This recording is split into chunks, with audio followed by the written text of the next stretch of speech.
The snow wasn't just falling, it was attacking the city. Mark had lived in this neighborhood long enough to know the difference between a cold night and a dangerous one. This was the kind of night where people didn't make it till morning. Ippolet Lilia's scarf higher around her chin as they hurried past shuttered shops and dark windows.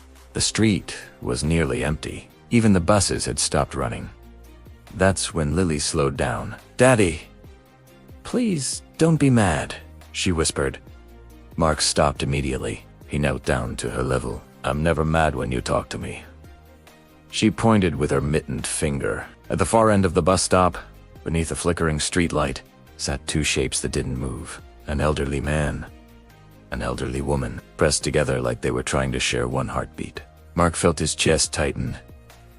People had passed that bus stop all night. He knew because he had passed it himself earlier.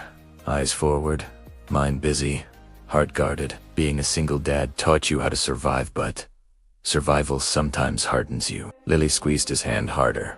They look like Grandma did before she went to heaven. That did it. Mark crossed the street without another thought. Up close, the scene was worse.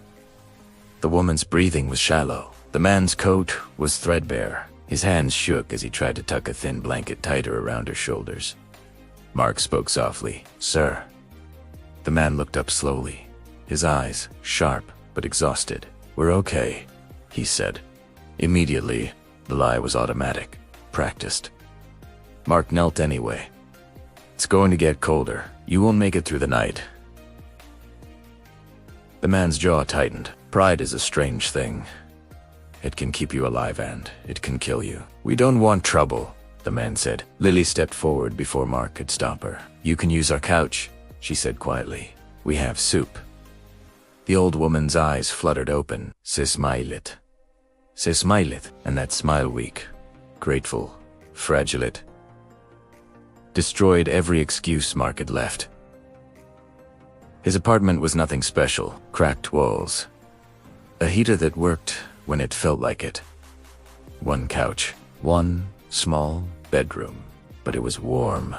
As Mark closed the door behind them, the old man, Henry, let out a long breathless sound of someone who had been holding himself together for far too long. The woman, Eleanor, sat carefully, her hands trembling as Lily wrapped her in a blanket that was almost too big for her. "You're an angel," Eleanor whispered. Lily shook her head seriously.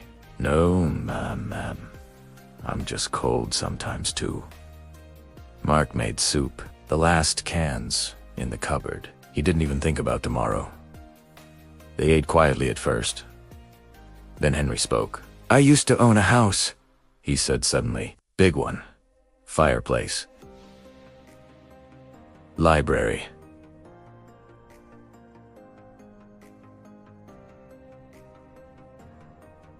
Mark didn't respond. He knew this tone. People explaining themselves when no one asked. "We lost it after the medical bills," Henry continued. "Funny how fast a lifetime disappears." Mark just nodded. He didn't offer pity. He offered listening. That night, after Lily fell asleep on the floor beside the couch refusing to leave Eleanor, alone Mark sat awake at the kitchen table. Fear crept in. What if they stayed? What if he couldn't protect his daughter? Then Eleanor coughed a weak,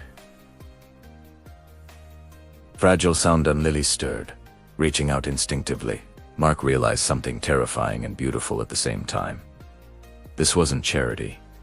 This was humanity. Henry insisted they leave the next morning. "We don't take more than one kindness," he said firmly. Mark packed sandwiches anyway. As Henry stepped outside, Eleanor paused and turned back. "You taught your child something tonight," she said. "Something the world forgets." Mark smiled politely, never imagining those words would echo back into his life. 3 days later, Eleanor died in her sleep at a shelter. Henry collapsed beside her. And the world shifted. What Mark didn't know was this. Henry Whitmore wasn't just a homeless man. He was once one of the wealthiest private donors in the city. After Eleanor's diagnosis years earlier, Henry had watched wealth fail him. When she passed, something in him broke. He sold everything.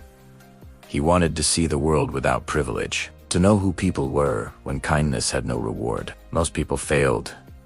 Some looked away. Some offered excuses. Only one opened his door. A week later, Mark was called into work early. Instead of his manager, 3 people stood waiting. A lawyer, a foundation director, and Henry, cleaner, healthier, standing tall. Mark froze. Henry stepped forward slowly. "You didn't recognize me," Henry said gently. "Good. That means you didn't help me because of who I was." Mark couldn't speak. Henry continued, his voice breaking. "My wife died warm because of you. My heart survived because of your daughter."